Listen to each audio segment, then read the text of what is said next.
When you hear the word greed, what usually comes to mind? Probably wanting more money, more stuff, right? But what if that's just scratching the surface?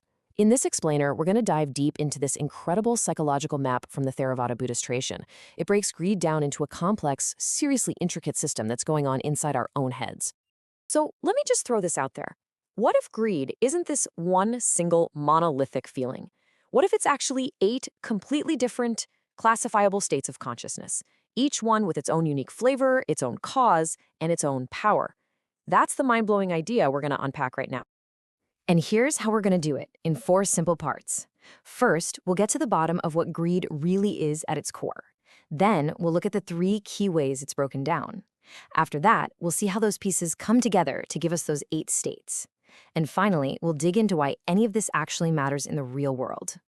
Okay, let's start at the very beginning, the foundation. In this system, we're not just talking about greed. The word we need to know is Lobha. This is seen as the absolute root of all attachment. So, this is the key takeaway here. Lobha isn't just wanting something. It's the mental action of clinging to it, of grasping it, of really sinking your mind into something just because you've decided it's enjoyable. It's an active process of holding on, not just some passive wish. And what's so wild is just how broad this concept really is. I mean, look at this list. Lobha isn't just some big, scary vice. It shows up in ways we all feel every single day.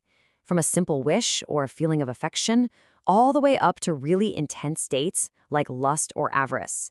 They all grow from that exact same root of grasping. And get this, we're not just talking about a minor personality quirk. In Buddhist philosophy, Lobha is seen as this huge cosmic force.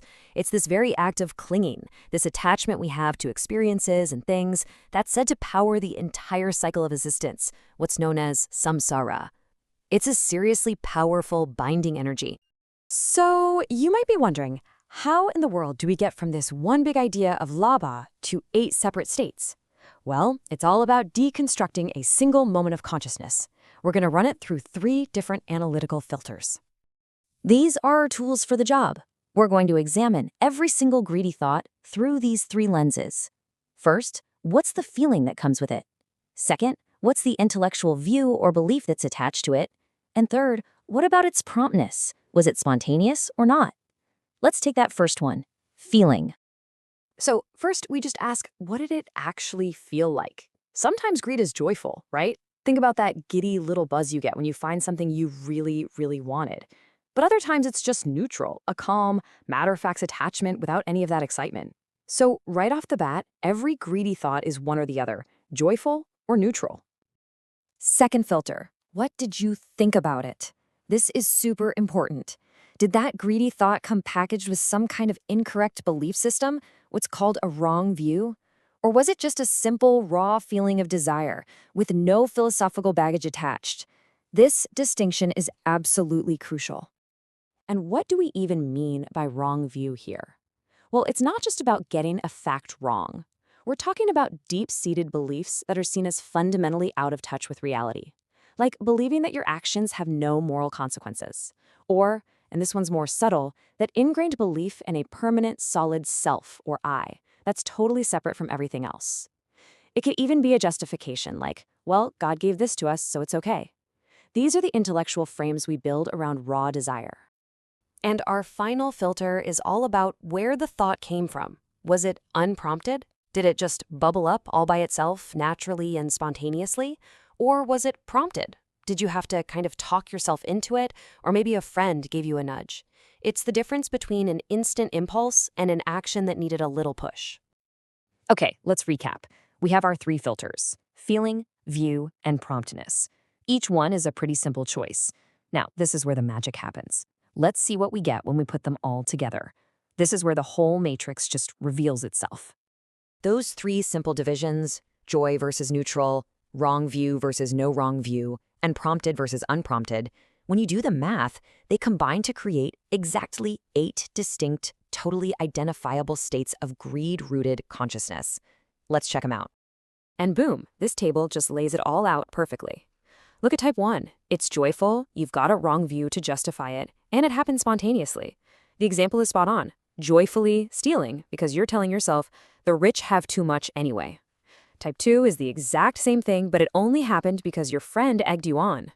Now compare that to type 3. Still joyful, still spontaneous, but there's no incorrect belief. It's just the simple, pure pleasure of eating amazing food. You see? The same pattern repeats for the states that have that neutral, equanimous feeling. Each combo creates a very, very specific mental texture. Okay, so we've got this super detailed map, but you might be thinking, is this just some cool philosophical exercise? No way. Understanding this map is all about understanding the real-world impact and the relative power of these different mental states. Yeah, these 8 states aren't just harmless little thoughts floating by. They are the direct seeds that grow into unwholesome actions. Things like sexual misconduct, that intense feeling of wanting what others have, and even just holding on to that wrong view itself. And look where they pop up, in totally normal parts of life. The source material points out that for most of us, these states of attachment actually make up the bulk of our consciousness all day long. And these distinctions have real physical effects.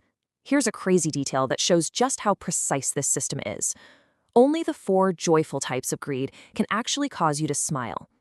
The 4 neutral, equanimous types, they can still make you act, for sure, but they won't produce a smile. It's a fascinating link between a subtle mental state and a physical expression. Now, even with all this variety, here's the thing. All 8 of these states are plugged into the same 2 power sources.